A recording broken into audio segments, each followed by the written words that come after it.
Hello. അപ്പോൾ ഇന്നാണ് പെരുന്നാൾ. ഇന്നെന്ന് പറയുമ്പോൾ ഒക്ടോബർ 5 ഞായറാഴ്ച കേട്ടോ. ഇത് എപ്പോഴാണ് ഇടുന്നതെന്നൊന്നും എനിക്ക് വലിയ ധാരണയില്ല. സോ അതുകൊണ്ടാണ് ഞാൻ ഡേറ്റ് പറഞ്ഞത്. അപ്പോൾ നേരെ കാര്യത്തിലോട്ട് വരാം. കുഞ്ഞിലേ തൊട്ടേ ഈ പള്ളിപ്പെരുന്നാളിൻ്റെ ടൈമിൽ എൻ്റെ ബർത്ത്ഡേ മാസത്തിലാണ് ഈ പള്ളിപ്പെരുന്നാൾ വരുന്നത്. സോ അതെനിക്ക് കുറച്ചും കൂടെ സ്പെഷ്യലാണ്. അതുമാത്രമല്ല, കുഞ്ഞിലേ തൊട്ട് ഞങ്ങൾ ഒരു 5-5:30 ആകുമ്പോൾ ഇത് പ്രദക്ഷിണം പോകും. സോ ഞങ്ങളുടെ വീടിൻ്റെ വാതിക്കലൊരു വഴിയുണ്ട്, അവിടെ പോയി നിന്ന് ഇറങ്ങി കാണും. അപ്പോൾ അത് പ്രദക്ഷിണം പോയിട്ട് തിരിച്ച് പള്ളിയിൽ കയറുമ്പോൾ ഞങ്ങളും തിരിച്ച് അതിൻ്റെ കൂടെ പോകാറാണ് പതിവ്. പക്ഷേ ഇപ്രാവശ്യം അമ്മക്ക് വയ്യഞ്ഞുകൊണ്ട് ഞാൻ എൻ്റെ വീടിൻ്റെ അവിടെയായിട്ട് കുറച്ച് പിള്ളേർ ഗ്യാങ്സ് ഉണ്ട്. എല്ലാവർക്കും പല പല ഏജാണ്, പക്ഷെ ഞങ്ങളൊരു ഗ്യാങ്ങാണ്. അങ്ങനെ അവരൊക്കെ ആയിട്ട് നേരെ പള്ളിയിലോട്ട് പോയി.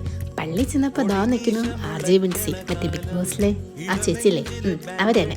അതെല്ലാം കഴിഞ്ഞ് നേരെ പ്രദക്ഷിണം വരുന്നവിടെ വരെ പിന്നെ അവിടെ ഒരു കാത്തിരിപ്പായിരുന്നു.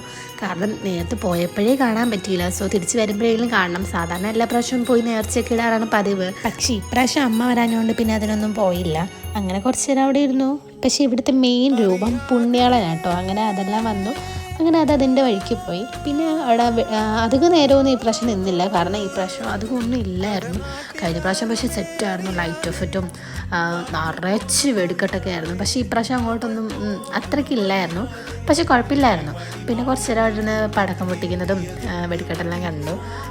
പക്ഷെ അത്രയ്ക്കില്ലെങ്കിലും കുഴപ്പമില്ലായിരുന്നു. പക്ഷേ ഞാൻ പുറത്തോട്ട് പഠിക്കാൻ പോകാൻ നിൽക്കുന്നതുകൊണ്ട് തന്നെ എനിക്ക് ഈ ടൈമിലൊക്കെ എനിക്ക് ക്ലാസ് കാണും. സോ എൻ്റെ അവസാനത്തെ പെരുന്നാളാണ്, 5-6 വർഷത്തേക്കുള്ള അവസാനത്തെ പെരുന്നാൾ.